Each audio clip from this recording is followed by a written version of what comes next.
Operation D ഹണ്ടിൻ്റെ ഭാഗമായുള്ള പ്രത്യേക പരിശോധനയിൽ കൊടകരയിൽ നിന്നും 184.42 ഗ്രാം മുന്തിയ ഇനം രാസലഹരി പിടികൂടിയ കേസിൽ ഒരാൾ കൂടി പിടിയിൽ.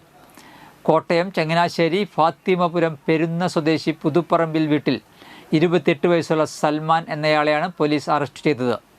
കഴിഞ്ഞ 3-ാം തീയതി കൊടകര മേൽപ്പാലത്തിന് സമീപം വെച്ച് 184.42 ഗ്രാം മാരക രാസലഹരിയായ MDMAയുമായി ഇരിഞ്ഞാലക്കുട വെള്ളാങ്കല്ലൂർ കല്ലംകുന്ന് ചിറയിൽ വീട്ടിൽ ഡാർക്ക് മെർച്ചൻ്റ് എന്നറിയപ്പെടുന്ന ദീപക് രാജു 30 വയസ്സ്, എറണാകുളം ജില്ല നോർത്ത് പറവൂർ മൂത്തകുന്നം സ്വദേശിനി ദീക്ഷിത 22 വയസ്സ് എന്നിവരെ അറസ്റ്റ് ചെയ്ത് റിമാൻഡ് ചെയ്തിരുന്നു.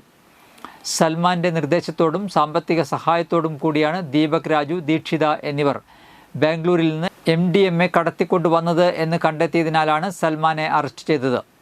തൃശൂർ റൂറൽ ജില്ലയിലെ ഏറ്റവും വലിയ രാസലഹരി വേട്ടകളിലൊന്നാണിത്. നടപടിക്രമങ്ങൾക്കു ശേഷം സൽമാനെ കോടതിയിൽ ഹാജരാക്കും.